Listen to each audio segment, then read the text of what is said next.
All right, so we want to make this video to kind of show everybody the final version of our secret bar. So this is kind of sort of how it's going to be laid out. Now Riley added all these photos and pictures, and we have some lights here. And we're going to kind of explain our secret bar and just kind of sort of walk you through it. So when they come up the steps from the first floor to the second, somebody will be here to greet them. They're going to go through the red velvet ropes. They're going to get a photo op. And then that door is going to open and they're going to be let into the secret bar experience. Now we have it completely done and we're going to show you what it looks like. And we've been working here at the Darkness literally around the clock to try to get this finished. So we're going to kind of show you the secret bar because we never really showed you the finished product. And one of the things that's a finished product is this Evil Dead pinball game is now here in the secret bar. And this might be the coolest pinball game that I've ever seen, especially for theming. And if you like horror, I mean, you can't beat it. So what is included with our secret bar experience? Now, I will tell you, when I was at Transworld, this company sold all these metal things. We bought tons of them, and as you can see, we put them all over the place. And then we put in all of these cool horror posters. But this Evil Dead pinball game, let me tell you, anybody who owns a haunted house should buy this thing. It's so detailed. It's got an animated topper. It's really cool. But let's take a look at the secret bar experience. And as you can see, we've also made these custom Darkness high tables. Check out the secret bar. And you got Chucky, Annabelle, Pumpkins, Linda Blair, the Leprechauns up there. Now River, can you press the button and show them the animation? We're gonna show you the animation because you didn't get to see this in our last video. So here you go. Planning another voyage? Only if you promise not to narrate it. Afraid I'll scare your crew? No, afraid you'll bore my submarine to death. Better bored to death than buried alive. Touché. Your specialty, indeed. Do these people know they can leave at any time? Yes, they know they can ask the bartender at any time to be escorted back into the haunted house. How can we get out of here to see the Darkness haunted house? We can't, silly. We're dead. So I've had that animation for over 10 years and never used it. This is the first time it's been used. And it's set up. And then you can see we have the Roxy Spice, which we haven't activated yet. We have a cooler full of drinks. And we're showing this TV right here that has all these 50s horror sci-fi clips. There's also commercials for our haunted houses, our escape rooms, and a logo that we had made that says Darkness Secret Bar Experience. Now you'll notice too that the bar itself, the countertop, is made of 2 coffins with plexiglass over it. And look at River, he's sitting and hanging out. What do you think of the secret bar, River? It's really cool. You like it? Yeah. Yeah, you can see he's excited. He might have been, you know, drinking a little too much. So I said, what is included with the secret bar experience? So I'm gonna lay that out for you here in just a sec. But one of the things that we also did was, you can see that I put this little table in here and we have the vodka and everything for the Roxy Spice. But this is one of the things that we had to do, is we had to get an ice machine. Oh, and by the way, look, the lightning effects are going off. I think that goes off like maybe every 5 or 6 minutes. And I think it's a nice little touch, personally. So this is attached to a kitchen. Now we bought this thing too. It's called Flavor Blaster. And you might have seen this at IAPA. You put a cartridge in it, you put it in some chemical, and it blows a foam bubble that you can literally, like a foggy bubble, that you can literally put into the drink. And so we plan on using that. So that's something we bought at IAPA. This little compressor right here, he's temporary right now to run the animation. You can also see we have a washer and dryer. But what I was saying was we have an ice machine, so we're ready to go on that end as well. One of the things we got to do is get a bucket and something to put the ice in. We also have to figure out our square situation, but we do have a square, and look how it fits in there perfectly where you can't even see it. So yeah, now since I'm on the tour trip, I want to show you this. If I can figure out how to turn the lights on in here. Oh, I know how to turn the lights on.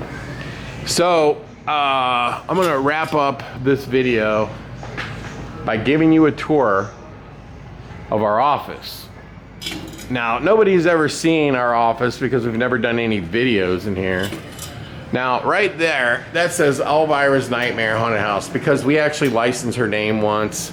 And then we build haunted houses.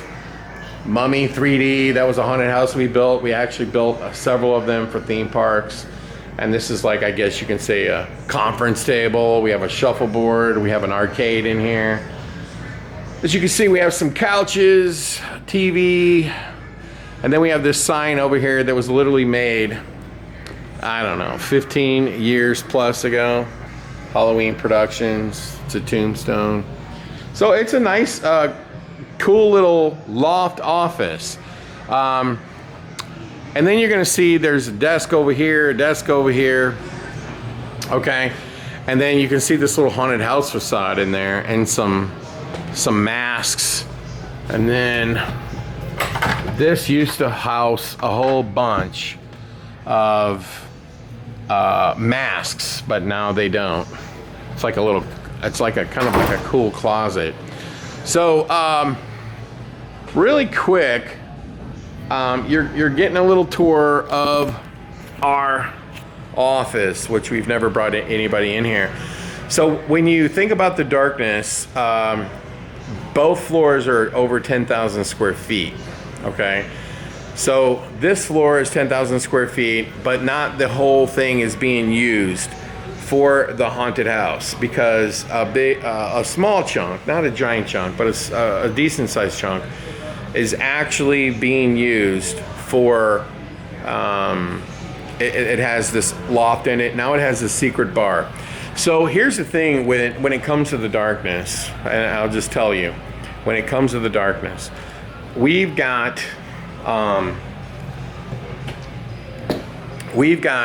a secret bar experience, a big retail store, a kind of a horror museum that has all those animations in it. We're still working on the Frankenstein scene downstairs, from the big Unit 70. We're probably going to have it kind of sort of done tomorrow. Maybe, maybe not. Okay. But yeah, that's where we're at. Now, what's really interesting is all of the work that we've done to the darkness since Transworld. Because I want to get back to this topic of once in 10-year renovation. What does that mean exactly? Well, for me, it meant that we're trying to renovate the darkness so that it's so obviously different that it's going to bring in a whole new generation of fans, okay? Because we're trying to think about where we're at today. We're in 2025. We're not in 2005, okay? Things have changed. People want to make reels. They want to have experiences. So when you come to the darkness now, you can get a photo op outside. You can get photos with actors. The actors will scare you. You can have a secret bar experience. You can go shopping. You can make horror reels by pressing buttons and making videos of yourself with monsters. You can go through the haunted house. And next door you have 8 escape rooms, a mini golf, and a pinball arcade. What else could we do? And everything that we've done, believe it or not, has happened since 2000. I guess it's 10 when the first Transworld show. So everything from the escape rooms to every scene in the darkness has been redone or added onto since Transworld. Believe that or not, including the building that, the museum and all that was all built for the first year of Transworld. Literally, we barely got it done in time for people to be able to walk through it. So Transworld being in St. Louis has been a big, costly experience for me. And I will tell you this because it's very true. Okay, if Transworld would have never happened and it would have never come to St. Louis, you know, the question is, would the darkness look this cool? Would we have all the things that we have? The answer is maybe some of it, but not all of it. That's for sure. Because when you know you're going to do a tour for the haunted house industry, you literally, your brain just goes into overdrive, and let's be honest. Everybody who owns a haunt has to have an ego, right? I'm talking about an ego, like you're proud of what you're doing or proud of what you've done, and you want to showcase it. But for me, it's always been about it's like, hey, it's the same haunt being toured every year. So if you're going to have the same haunt being toured every year, you have to see something different. Not just buy a prop and throw a prop in here, throw a prop over there. No, it has to be completely, utterly different. And you know what I can tell you, and I'm going to do a video about this. We have literally done lighting effects, like where the rooms are all animated now, the lighting part of it is, in multiple scenes since Transworld. We've built the secret bar since Transworld. We've built the Frankenstein scene since Transworld. We've worked on the gift store since Transworld. I mean, it's unbelievable the stuff that we've done since Transworld. I would argue that we wouldn't have to do anything. We could open the haunt again next year, and then everybody would be like, what the hell happened here? And I actually have a plan to open the darkness for Transworld. And, this brings up a quick little discussion. The EHC show just ended in Philadelphia. And, I think I'm the one who literally kind of inspired Transworld to do that, because I was mentioning online, I got into a big old argument with the guy that was doing the Fear Expo. I said, why did you put this thing in the middle of Kentucky? The best place to have like a haunt con type of show, a regional show, would be Philadelphia. And then Transworld's like, it's like obviously like, hey, why are you telling them like where to go? I'm like, well, isn't it kind of obvious? And to be in the middle of Kentucky, Owensboro, Kentucky, that never made sense to me. And is it a mystery why the thing didn't make it? There's nothing to do there. I think when you're doing a regional show, it's got to be the primary reason to go. It's got to be haunt tours. And so when you come to St. Louis, the primary reason is probably seeing new products.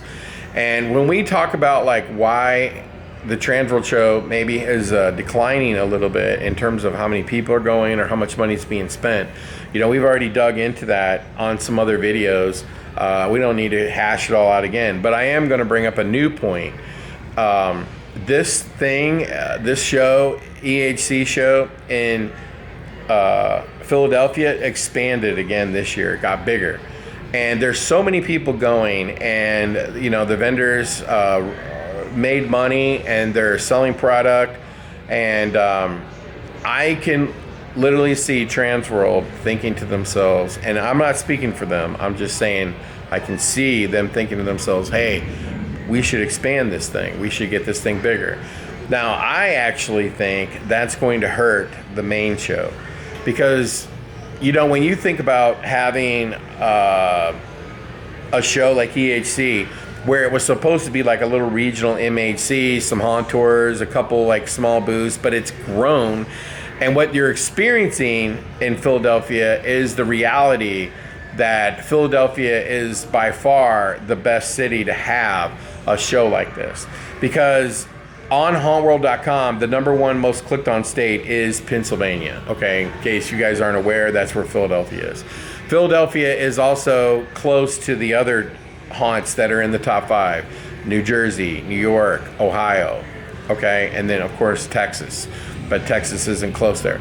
But Philadelphia is not far from Baltimore. It's not far from Washington, D.C. It's not far from New York. It's not really that far from Boston.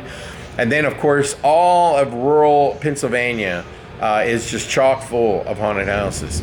So I actually think that as this thing gets bigger, and I think Transworld's going to try to grow it, you're going to see more and more haunts say to themselves, what do I need to go to St. Louis for? What do I need to go there? Because there's a show where Poison Props is at the show now. Ghost Ride has got distortions, okay? And then who knows, maybe Scare Factory catches on and they go. Who knows? As you're trying to grow it, yeah, I can see more and more people going. And then it's almost going to be like there's two shows, okay? An East and a Midwest. And at the end of the day, you have an endless amount of haunts to tour in Philadelphia. And I mean an endless amount, okay? But here's going to be the problem. Transworld likes to host all these events, like where they want people to, sell into them. But, like if they get this thing too big in Philadelphia, the haunts are just going to open on their own. They're not going to open through Transworld and share revenue. No, they're just going to open and promote their own event. That's what's going to happen. And then next thing you know, these haunts are going to be hosting like parties and events, and it's just going to get like out of control in terms of like the options of things to do. So when it comes to the show being in St. Louis, there's nothing to do. There's only one haunt to tour, and the good news is it's only a mile and a half from the trade show. So when Transworld hosts all their events, people could literally go to the darkness and literally go right back. Whereas if you're in Philadelphia and let's say some big haunt about an hour away is going to host a big event, a private event, anybody, they can sell tickets all day long. They can just say, hey, we're selling tickets. If you want to come, you want to come. As that show gets bigger and bigger and bigger, why wouldn't they do that? I mean, there's no money in haunt tours, especially if you sell through someone else. You almost really have to sell it direct if your goal is to try to even come close to breaking even. So, I mean, if that show gets bigger, I can see a lot of independent haunts just saying, hey, we're hosting our own events. We're going to do this. We're going to do that. And as the attendance grows, you're going to see people filtered out all over Pennsylvania, Maryland, New Jersey. You're going to see all kinds of stuff going on. That's what I see happening. And so Philadelphia is a great market for a show. But one of the things I would suggest to Transworld is to get rid of MHC. Just get rid of it. You're beating the dead horse. I mean, because the vendors, they can't do 3 times. That show, I think, is going to go downhill because everybody's going to gravitate over to the EHC. Now, I know a lot of people who went to EHC for no other reason than haunt tours, okay? But when it circles back around to St. Louis, I actually used to think that the haunt tours that I do don't matter. Okay, well, they matter a little, but I thought that they don't really matter in the bigger scheme of things because people want to see new product. Okay, they want to have the education and they want to have the experiences of the networking and stuff. So now I'm thinking as the CHC thing gets bigger, you're going to see people literally just skip the St. Louis show. I'm not saying a ton, but I think you're going to see more people skip it. And literally, and you might even see vendors in the St. Louis show get less booths because they're going to get more booths in Philadelphia. Now, I don't mean more in Philadelphia than St. Louis. I mean, they might get a few more than they got the previous year in Philadelphia, so they might get a few less in St. Louis. I really think if this show starts to grow, it's going to downsize the main show. That's just what I think is going to happen. And I think because there's so many haunts to tour there, it's just disgusting. And it's a great spot. But yeah, I mean, that very well could happen. So we'll have to see how this plays out. If Transworld gets more space for EHC, then yeah, I see more vendors going. I see more or vendors getting more booths and bringing more product and trying to service that East Coast side especially when they bring the product, these people can literally just walk off with it. Okay, but here's the interesting question: would it make sense just to move the whole show to Philadelphia? I think it would be a huge mistake. It would be a huge mistake for Transworld. Number one, because part of their revenue source is hosting all of these events that they host, whether it's parties or all the different things that they do after hours. They would pretty much lose control of that if they were in Philadelphia, because there's just too many. If you plant the show there, I mean, the venues there, what are you going to do? I mean, they can just do whatever they want. They're going to do whatever they want. And it's been no different in St. Louis. Like when years ago they had a haunt tour that wasn't affiliated with Transworld. And Transworld didn't like it, of course. Why would they? Because you're taking people an hour plus away, plus time there, plus another hour so back. I mean, basically, you're gone, right? You're not doing anything, whether it's Vampire Ball or whatever. You just can't do it. And then this year, a haunt tried to do the same thing. They were also over an hour away. It makes no sense for Transworld. It really doesn't, because these aren't like mega haunts. But in Philadelphia, an hour and a half away, you do have a mega haunt. And you have haunts that you actually could get to with very little effort. And so, man, I could see these haunt tours going far and wide.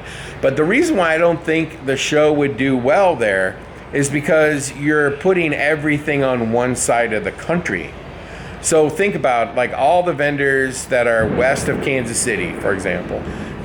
I have always said, and I'm going to say this right now, that the Haunted House show is what I call a blue-collar show.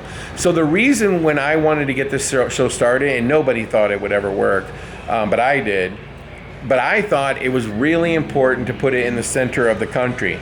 So when I was talking to Transworld about starting it and where should it go, of course I was saying St. Louis, because St. Louis is in the center of the country. It's the centralmost city in the United States. That's why they have the arch. That's because it's the gateway to the west. So if you put the show in Denver, it would flop, because Denver's in the middle of nowhere. Salt Lake City's in the middle of nowhere. Hold on one second, River, I'll be right there. Et cetera, et cetera, et cetera. But if you put it all the way in Philadelphia, I mean, you're asking people to go for like a plane ride, just a plane ride from Los Angeles, let's say, to Philadelphia is like 6 hours. That's really, really far. But St. Louis is 3 hours and like 20 minutes. If you're going from Philadelphia to St. Louis by plane, that's like a little less than 2 hours away. If you're going to Orlando by plane, it's 2 hours and 10 minutes. If you're going from Chicago, it's literally 45 minutes. But here's the thing: the other talk was, hey, what about moving it all the way back to Chicago? I don't think that's a good idea either, because Rosemont, and let me just stress this, and I really don't care, but Rosemont is very expensive. I've always said the show is a blue-collar show. St. Louis is a blue-collar town. The convention center's cheap. The hotels are cheap. There's no tolls you have to pay to get into the convention center like you do in Rosemont. And by the way, Rosemont as a convention center is a junk hole. I mean, I was just there. It is a junky convention center, in my opinion. But all the hotels are super expensive. I mean, I could see that show going really well there, and then the hotels jacking their prices up to $300-400 a night. They're going to scare off a lot of the people. It's going to get more expensive, and it's going to destroy the show. That's just my opinion. But St. Louis is good for this show because it's blue collar. The industry is blue collar. They want to drive. They want things cheaper. They want to bring in their own stuff. These are all things that are really important. And I will tell you something, IAPA, the reason why they're in Orlando is because they want to be in a right to work state, meaning you can do whatever you want to do without hiring a union. And that was very important for IAPA is because they got a lot of big booths and they want it like, hey, if you want that freedom and right to do it. And St. Louis is so lenient. Why? Because St. Louis can't compete with Chicago for conventions. They can't compete with Las Vegas. They can't compete with Orlando. Are you kidding me? So they've got to like bend over backwards. Things have got to be cheaper. And I just feel like that's very important for the Transworld show. Now, if I was going to move the Transworld show out of St. Louis, which, by the way, I could care less if they did, I would save a ton of money because I wouldn't have to fill the need that I need to do a haunt tour. Because getting back to the haunt tour, I think it is actually important that I do a haunt tour to get more people to come to Transworld. I actually really believe that now. That doesn't mean I'm going to do one every year. But if you went to Philadelphia, you could do endless amounts of haunt tours. You know, and the funny thing is, like, let's say you went to Chicago. Could Hell's Gate open for Transworld in the beginning of March? I don't think so, because a big chunk of their show's outside. So, but that would be a great haunted tour for sure, especially if he can get it open. But at the end of the day, the cities that make the most sense for a real blue-collar industry would be like St. Louis, Indianapolis, Kansas City, Nashville maybe, even though it's moving a little bit more east. But Nashville, I think, would be great. But you go to Nashville, it's going to get a lot more expensive. And think about it. You want to move the show to Chicago? If you're in Houston, Texas, or Dallas, Texas, you drive right through St. Louis. Chicago to St. Louis is 4.5 hours, but if you're driving from Dallas, it's like 8 hours plus another 4.5, 5 to get to Chicago. That's why St. Louis is so great, because it's a blue-collar town. And you know, I know that a lot of people like complain about St. Louis, probably because they say there's nothing to do or we've done everything. Well, first off, that's not true, because a place that I'm going to suggest, there's a place in St. Louis called the Foundry, and it's not far from the convention center, and they have escape rooms there now, unfortunately. They have a game show thing there. They have a putt shack. They have a Alamo Draft House. They have a VR experience, tons of restaurants. They have all kinds of stuff. There's all kinds of stuff to do there. So, I mean, that's just like one place. You got Ballpark Village. I think Transworld should probably try to do something there. But you have a lot of different things going on besides the City Museum. I will just say that. But with all that being said, St. Louis is the perfect place for Transworld because it's such a blue-collar city. And for all the people that complain like, oh, I want to do... No, Transworld is supposed to be strictly about putting vendors and buyers together, the networking. And the events that Transworld does in St. Louis are, you know, revenue generating for them, obviously, and they need that to put on such a great show. But it's also important networking for the industry. Now, I have it on good authority, and I'm pretty sure they're going to probably start doing seminars again on Wednesday, and I think that's really, really important because this show needs to be about education. And if I was going to say something that has to drastically change, they need a new direction with the education, and the education really has to focus on helping these people raise revenue through their haunted house so that they could spend more with the vendors. I think that's very important. But when you come to St. Louis and you don't have these mega casinos and all this stuff to do, you really just kind of sort of focus on networking with other haunts. You focus on the events that Transworld produces. And yeah, you've come to the Darkness Haunt Tour and gone right back because it's so close. And so I think that St. Louis is the perfect town, whether or not, I mean, if it moves, you can go to Chicago if you want. I think the show's going to get more expensive. Nashville would be a great town. It's going to get more expensive. Indy, I don't know if their convention center is big enough. That would be workable. And Indy's not very far from Chicago. But if you move the show all the way to Los Angeles or all the way to Philadelphia, I think it's going to hurt the show because it really is a blue-collar town. It may not hurt it at first. And at first, it might go way up. The attendance might go way up because of the haunt tours, because of all the excitement to see something new.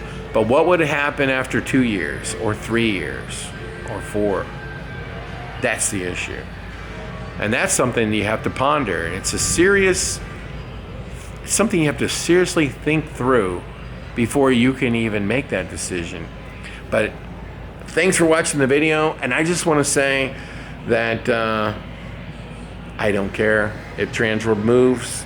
I don't care if it goes all the way to Philadelphia. I think it'll be great, at least initially for haunt tours. But I don't care. It wouldn't faze me one bit.